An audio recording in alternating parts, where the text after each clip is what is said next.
Hello everyone, how's everyone doing today? I hope you all are doing well. Thank you so much for tuning in. My name is Danielle Perino, and if this is your first time tuning in, I'll introduce a few things about myself. I am a volunteer at the American Center in Moscow. I've been volunteering since last February. I am from Pittsburgh, Pennsylvania. I've lived there my whole life, and I briefly lived in Moscow for a little bit. Um, so if you enjoy this video, make sure to leave a like and a comment. And I encourage everyone to ask questions throughout the video. And if you don't have a question, definitely share your opinion. And I will be responding to everyone's comments at the end of the presentation. So I have 3 topics that I would like to talk about today. So let's move on to the first one. So the first topic that I will be talking about today is that President Donald Trump made his SCOTUS nomination. So what SCOTUS stands for is Supreme Court of the United States. If you didn't tune in last week, I talked about how Supreme Court Justice Ruth Bader Ginsburg passed away, which left her Supreme Court seat open. Last Saturday, President Donald Trump chose Judge Amy Coney Barrett as his Supreme Court nominee. So President Donald Trump previously appointed Barrett to the 7th U.S. Circuit Court of Appeals in Chicago just 3 years ago. And prior to being a judge, she taught at Notre Dame Law School for 15 years. Continuing on to the next slide.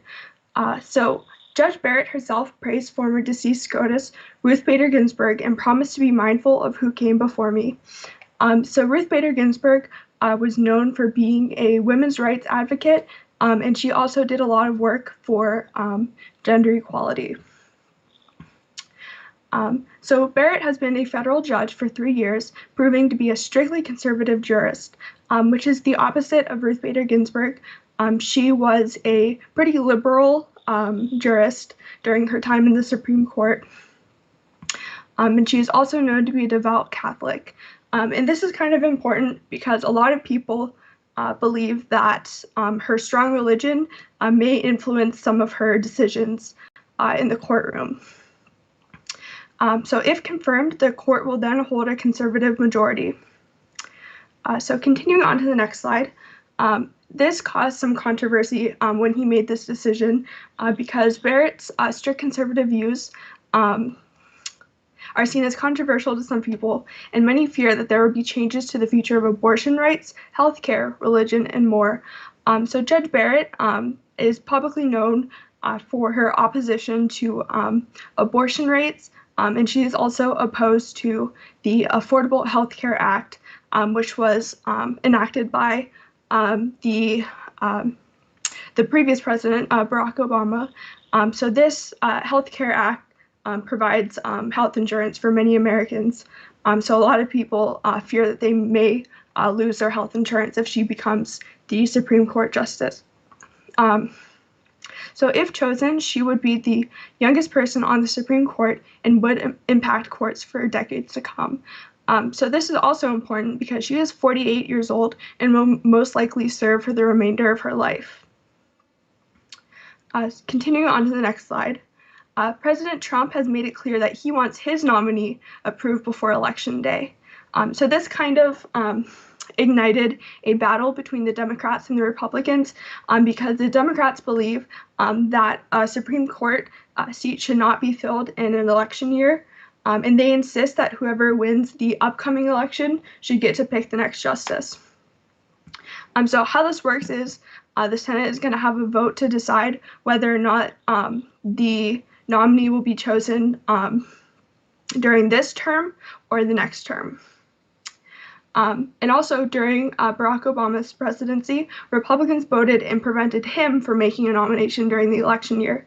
So there's a little bit of hypocrisy there because Republicans now are saying that we need to make this decision, that Donald Trump should be allowed to make this decision, while previously they blocked former President Barack Obama from doing the same thing.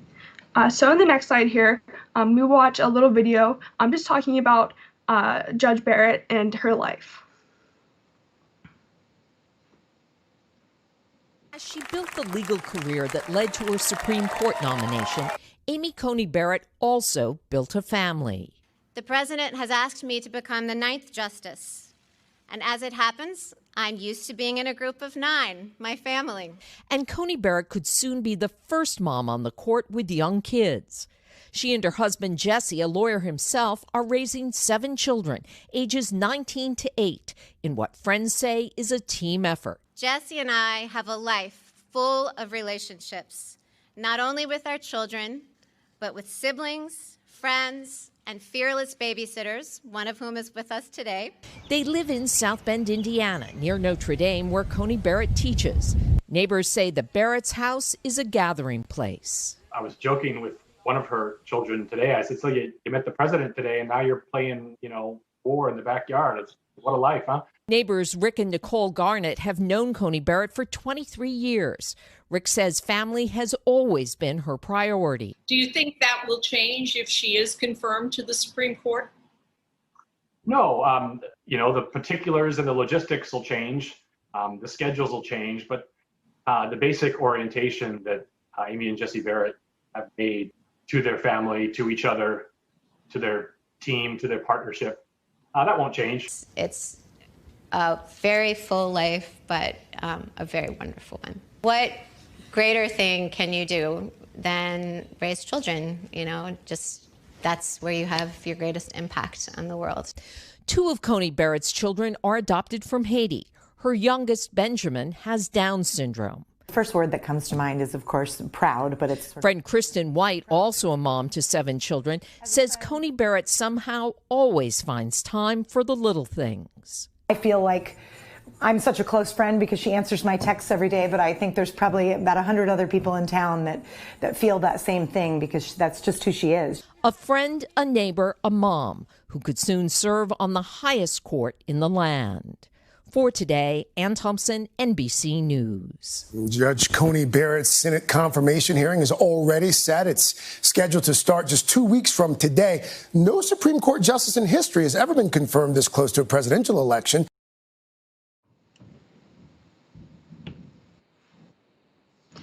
All right, so that was the end of my first topic. So now we're going to move on to the second one, where I will be talking about Amazon One. So Amazon has recently released a new palm recognition technology called Amazon One. And although palm recognition technology is already commercially available, Amazon has decided to put their own spin on it.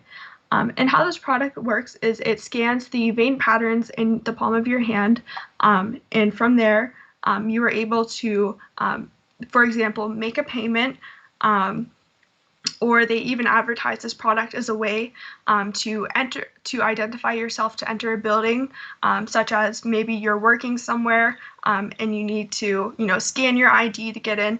Instead, you would use your hand, or something like a concert venue, where instead of you scan a ticket, you scan your hand. So continuing on to the next slide.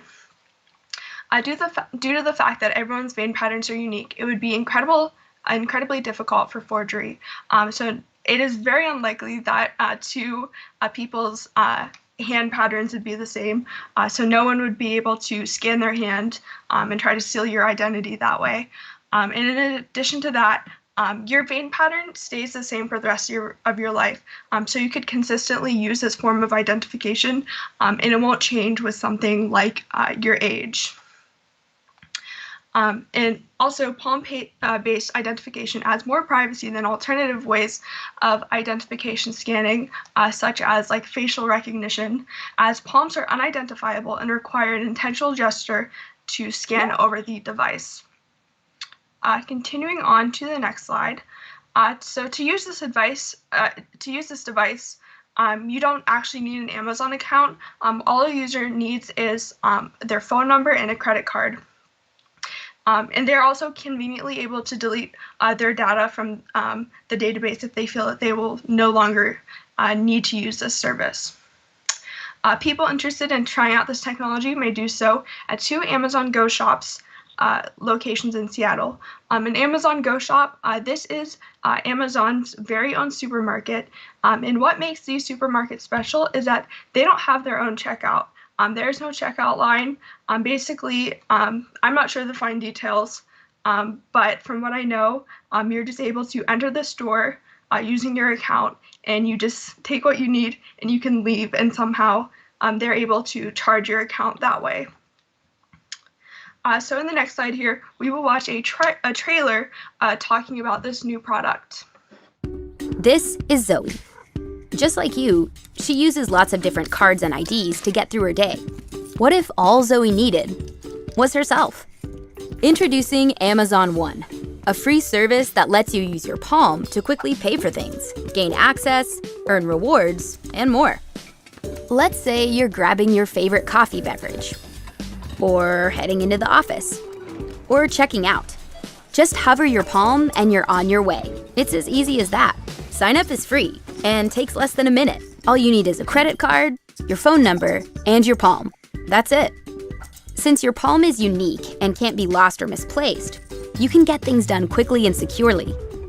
And with more experiences on the way, Amazon One will help you get even more done, simply by being you. Now, Zoe has more time to do what she loves: indoor skydiving. Enter, identify, and pay with Amazon One.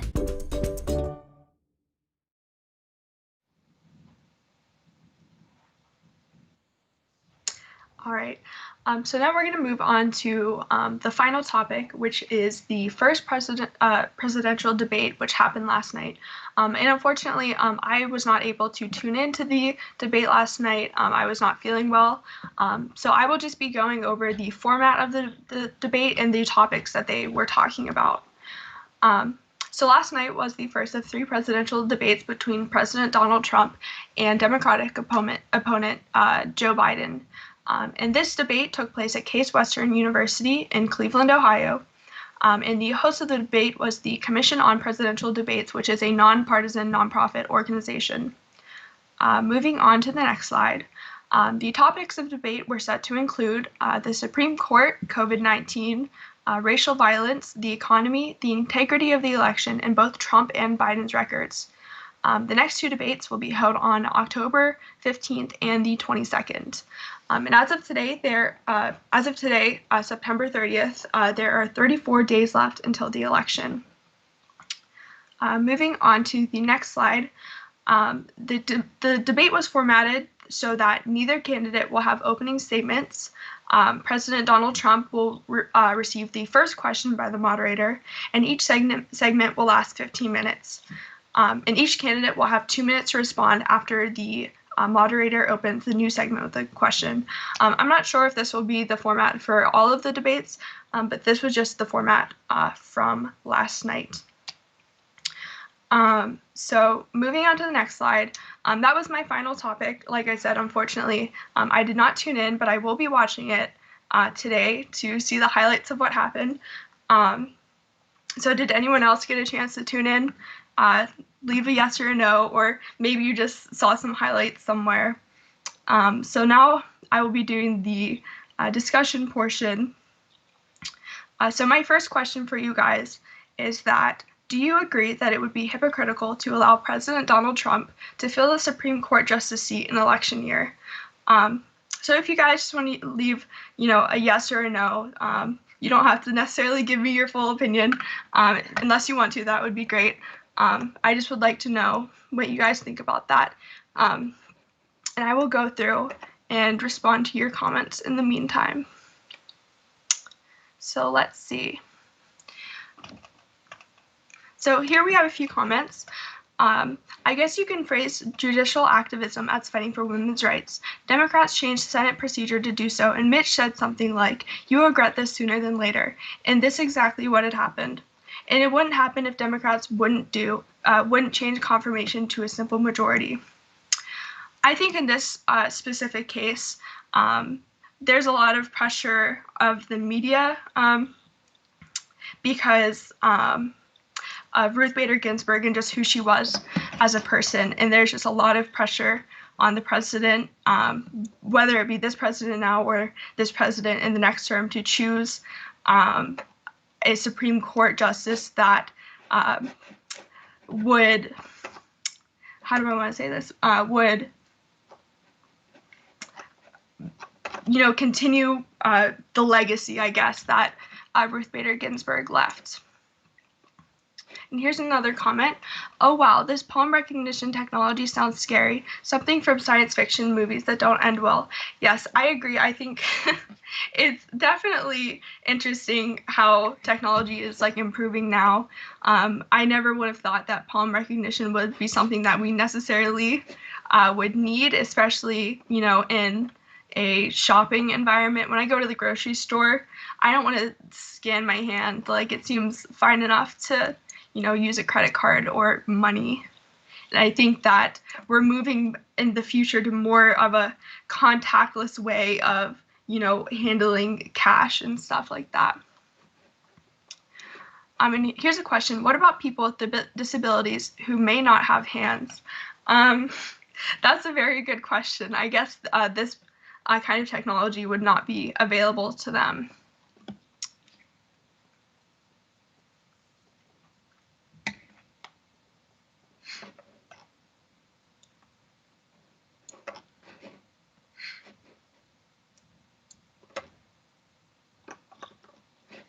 Let's see if we have any responses to the first question.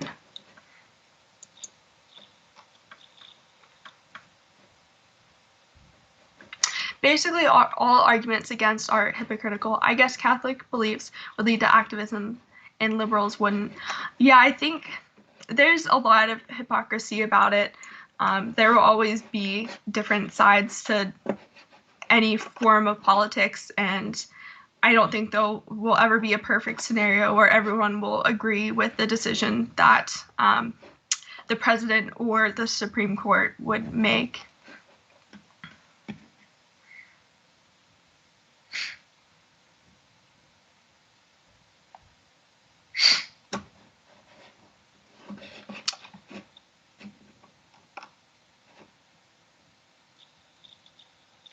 Here's a question. Do you think that presidential debates have an effect on the opinions of voters?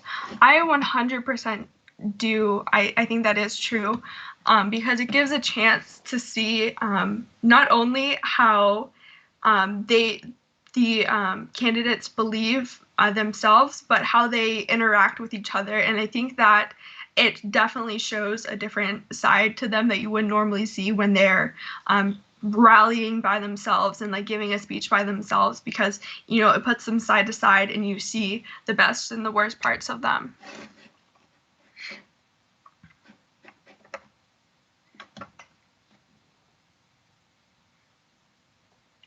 And my second question here is a director of a privacy group called Big Brother Watch stated that Amazon continues to fill the market with invasive dystopian technologies that solve non-existent problems. Do you agree or disagree with this statement? I know that we just got a question saying that it sounds like something from a science fiction movie that doesn't end well, and I agree with that. So I would like to hear what you guys have to think about that statement. Oh, here's another question. What do you think about these candidates? I think that they both have their own pros and cons to them. I don't know how much more of my opinion I should share about that, but yeah. Of course, each one of them has their own pros and cons, and I think that this election could really go either way. Here's a comment. It's about power, and it seems wrong because SCOTUS job is not legislation, and this is kind of monster of liberals making because inventing rights out of thin air is not part of judicial restraint. Here's another question. Which problems are the most important for American government right now? Do you think that they will be able to solve these problems? I think that the main problems that are going on right now are the economy, of course, because of the coronavirus. It tore our economy to shreds. So that's something that hopefully the government thinks is the most important thing to work on. And another thing is the racial violence that has been going on in the United States. like the racial profiling of police that's been going on, which has caused protests across the United States. So in my opinion, I think that those two are the most important problems going on right now. And do you think that they will be able to solve these problems? I hope so. I really hope so. I think that that's their job to do it, and in a perfect world, they'll solve it. Let's see here.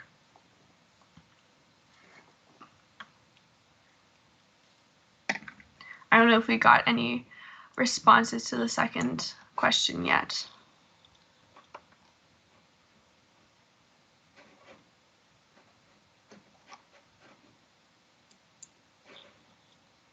I apologize for the light. I have a lamp right here, and it's kind of casting a light on my face because I have to sit so close to my computer to read your questions. Here's a question. What are your thoughts on riots? I think that protesting is okay, and I think it's necessary in some situations to make an important change. I don't necessarily agree with rioting per se.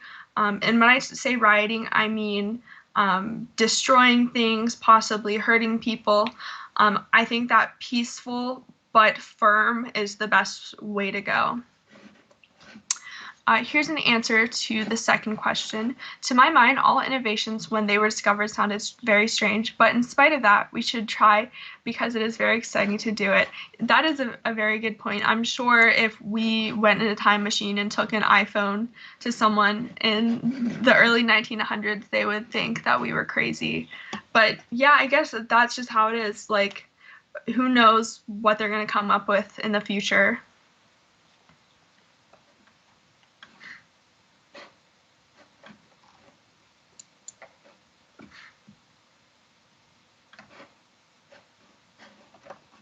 And I think that, especially now with the coronavirus, this form of payment with paying with your hand is probably very sanitary because you don't have to, touch the card reader. You don't have to go in your purse. You don't have to touch anything. You just scan your hand, and it's that simple.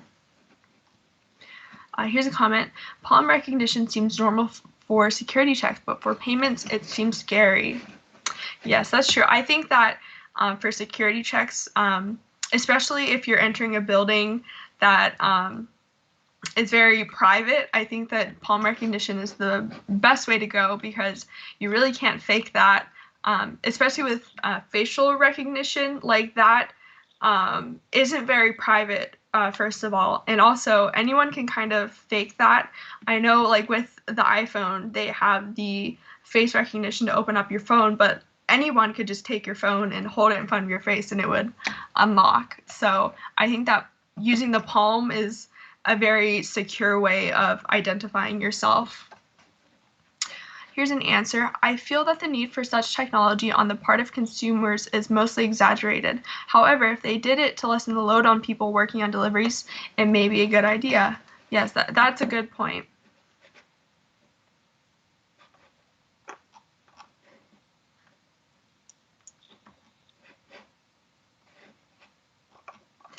I don't know if this technology is something that will ever pick up, because like I said previously, it is something that's been invented before.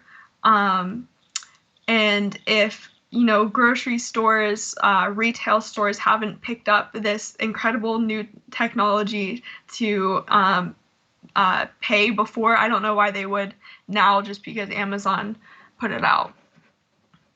Here's a comment. A lot of futurists have predicted a lot of things we have. For example, phone, TV, and internet, although they would probably object to our erosion of privacy. Well, here's a question. Would you feel comfortable and safe shopping in Amazon stores with palm recognition technology? I would feel safe doing that. I don't think that they could use somehow my hand like biometric information against me, but I would feel safe doing that. I mean, sometimes I feel uncomfortable like using a credit card sometimes because even when you're sitting in line at the grocery store and you're putting in like your code for your debit card, anyone could lean over and just see that and like take your card or something, or memorize your card information.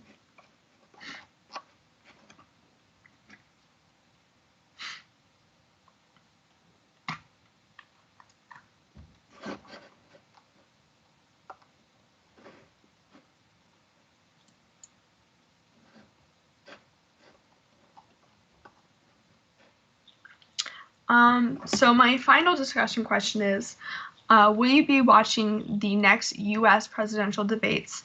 Like I said, there will be one on October 15th and the 22nd. So let me know if you will be watching them, or if you watched the one from last night. I would like to hear what you guys thought of it if you did get a chance to watch it. If not, maybe after this, you'll go online and watch it and see what happened. Here's a comment. Well, if minimum wage could rise or technology become much cheaper, I would expect that that stores will automatic retail. Yeah, that's a good point as well.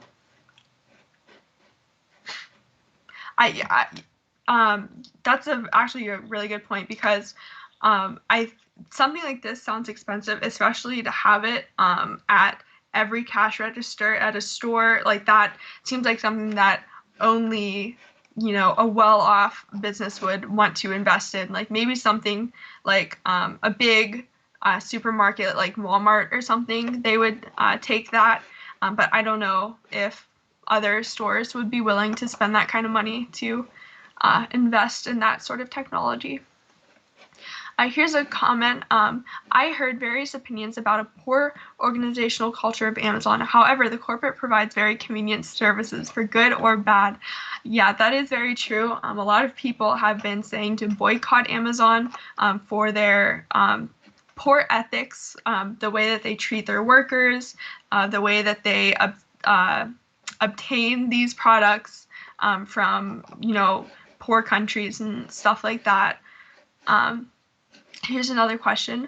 What will you choose, shopping online or using a palm technology? I think in any situation I would choose shopping online, especially for like clothing and stuff. I would rather buy online than go to a store. And even like for grocery shopping, during the quarantine, I found it to be very, very convenient to order groceries to my apartment. I would much rather do that than go to the store. However, that was in Moscow, and now I am in a quite small town, and we don't have such luxuries to order groceries straight to our door. Here's an answer. To be honest, I wouldn't watch presidential debates because I think they're cringeworthy. Yes, that's probably true as well. I'm sure there's going to be a lot of memes and compilations from last night's event. Here's a comment. I'll definitely be watching future debates. Last night's debate was very entertaining, although it made me feel anxious. Yeah, I could imagine that. I'm sure that there was a lot of nasty things thrown out between the two of them about each other. And that's not necessarily something that you want to see in a future president, because it can get kind of dirty, and that's unfortunate. Here's an answer. Quite a lot of fun. It reminds me of some of our more insane politicians. I'm glad you guys think that the debate is a source of entertainment. That's probably a good point about it. Especially with these two opponents, I think that this is a very historical election, and it's gonna, I don't want to say it's gonna get worse, but it might get messier. After watching your interesting presentation, I will definitely watch the next U.S. presidential debates. Thank you very much. I really appreciate that. I'm glad that my presentation would make you want to watch the next debate.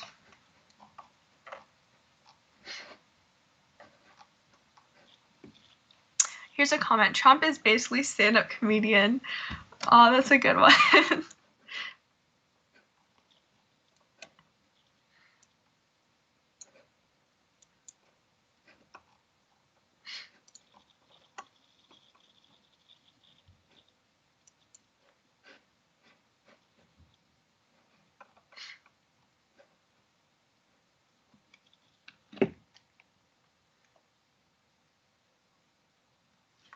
Let's see, do we have any more comments or questions here? I'm just waiting for them to come in.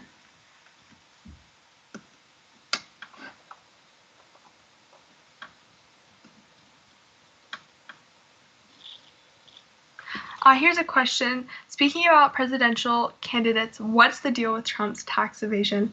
That's a very good question. What is the deal with Trump's tax evasion?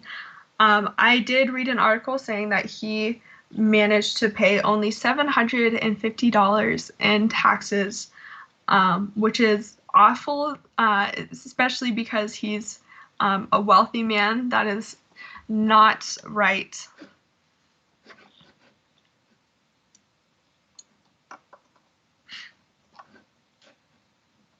I think that that is a very important piece of information, and I think that that could make or break his campaign.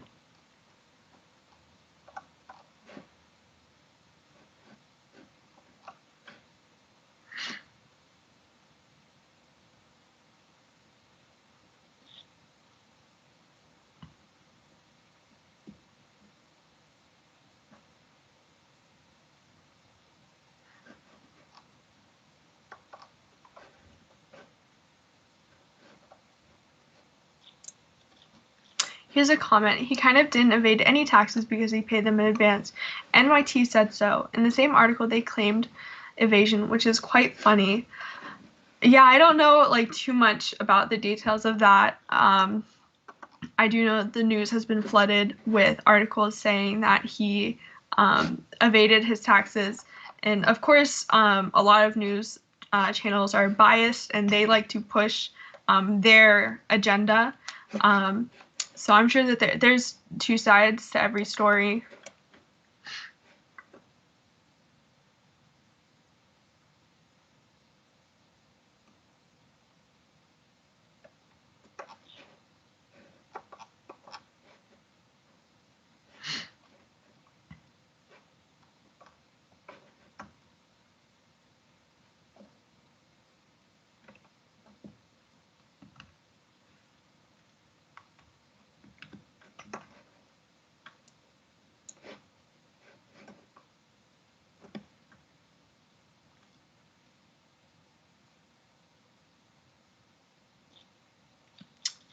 Here's a comment. I'm worried about political climate.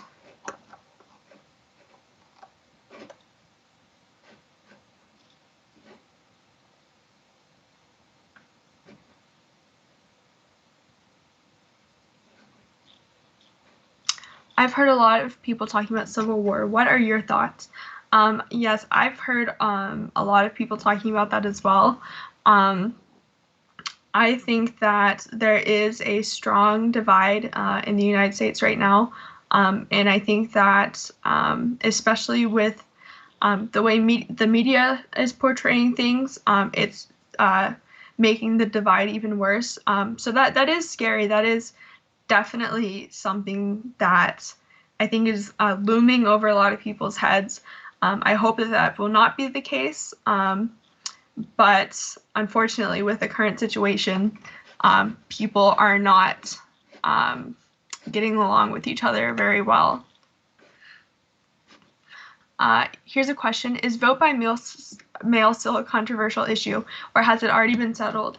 I think it is still a controversial issue. A lot of people don't want to do it. They think that that is wrong. They think that that is dangerous, like their vote may not count, or this is a way to throw the election. I personally don't agree with it. I will be going into the actual polling place to vote, but I have been getting tons of emails, tons of mail in the actual mail, and people calling me trying to get me to sign up for the mail by ballot voting. And I don't know. I think that that's unnecessary if people are able to follow social distancing. I think that everyone should be able to vote in person.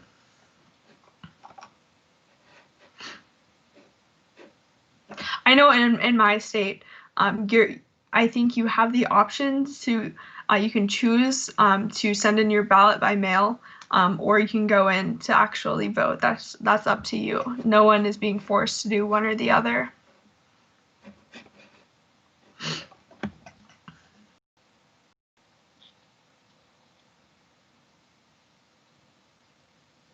But what do you guys think about that? Would you rather vote by mail or vote in person during a time like this where the coronavirus is still at a pretty high level?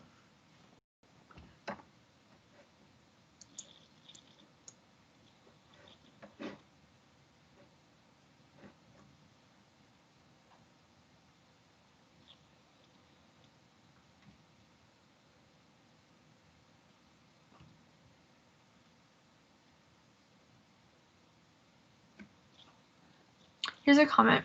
Basically, it's suspicious because it has no verification, and post-service labor union endorsed Biden, so make of it what you want. I did not know that. That is a very interesting fact. I think it is suspicious. I don't consider myself to be someone who believes in conspiracies, but this is my first time voting for an election in general. I'm 20 years old, so this is my first chance to make a vote for the president.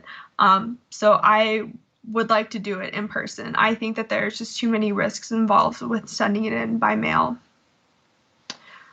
So here's a question. How are the debates held to ensure social distancing and safety of the candidates? There was, I did read, there was a whole list of social distancing rules that they must follow. I'm actually going to pull it up right now so I can let you guys know.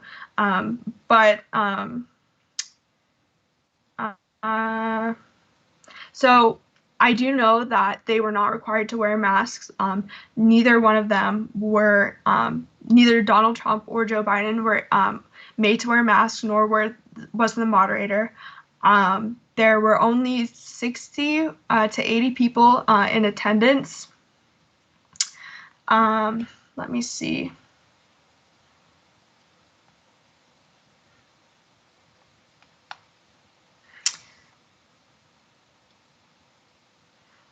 Okay, well, I'm having trouble finding it, and I won't make you guys wait. But that is just like what I heard about it.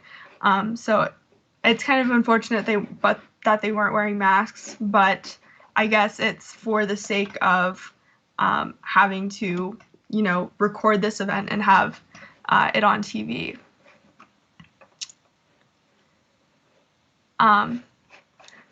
Here's a response to the question. They stay like 3 meters apart and scream at each other. That's funny.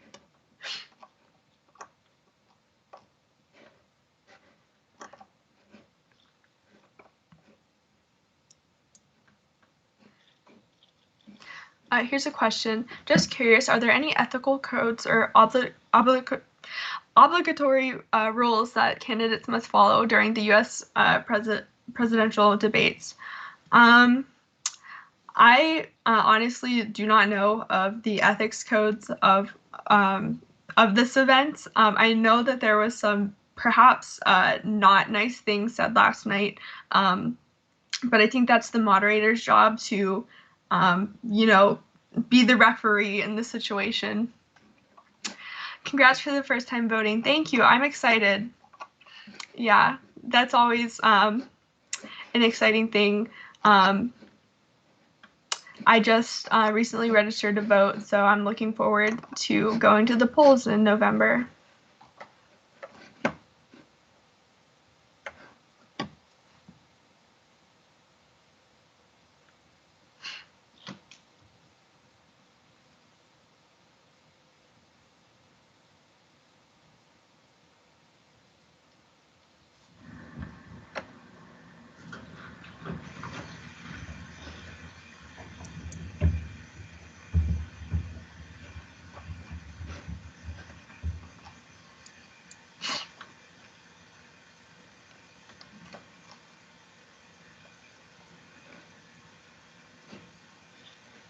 Let's see if there's any other responses here. Just waiting for them to get sent in to me.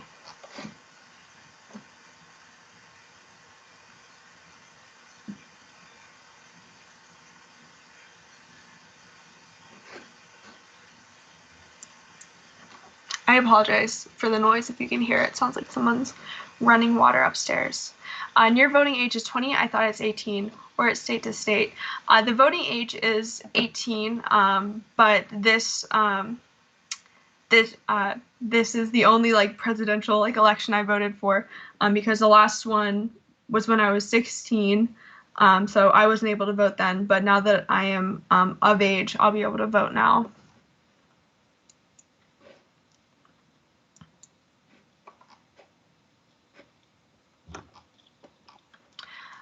Due to the fact that I read a lot of mail before voting, I will definitely go and give my vote for a candidate.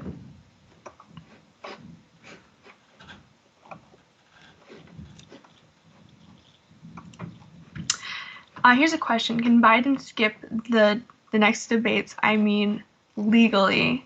I'm not sure what you mean about that. I'm not sure. I mean, if he decided that he didn't want to go, or if he dropped out of the race, I guess he wouldn't have to legally go. Well, here's someone responded, yes, he can, although optics would be disastrous. Yes, that is true. I think it would be very bad on his part to not go.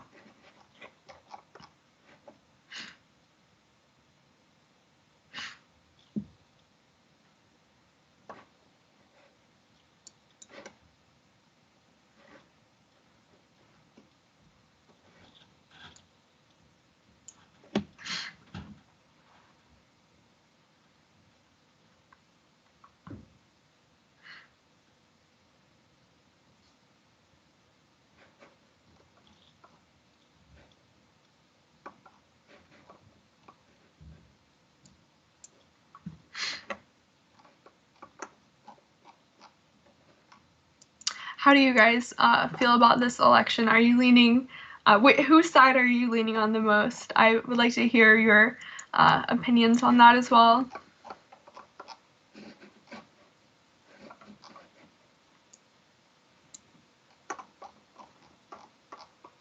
Or if you're not that into that, that's fine too.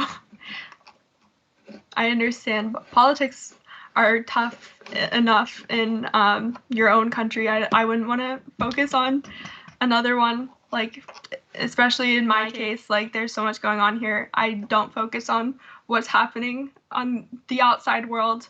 There's too much to worry about right now.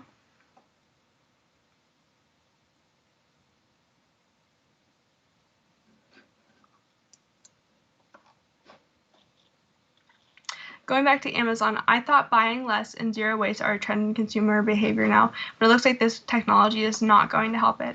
Yes, I agree with that. I think that this technology is invasive. There's like a lot of material and time that's going to go into making it, and it's not a necessity. It's not really something that we need.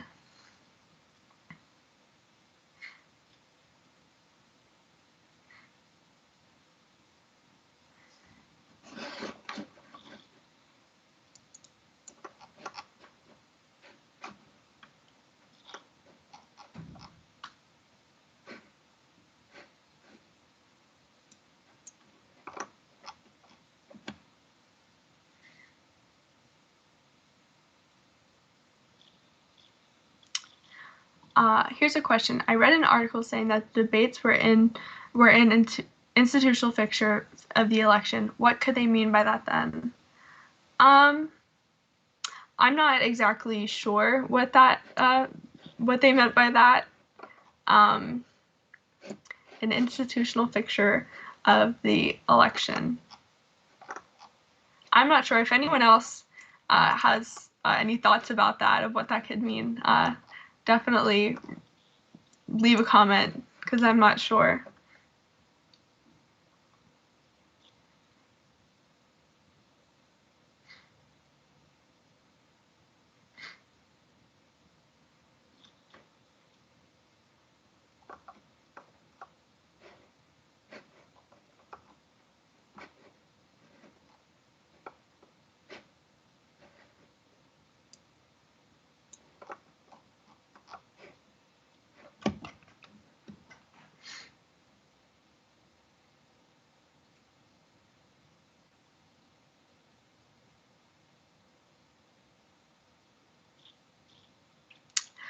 I think that they meant that debates are obsolete. Yeah, okay. Yeah, that makes sense. I understand that.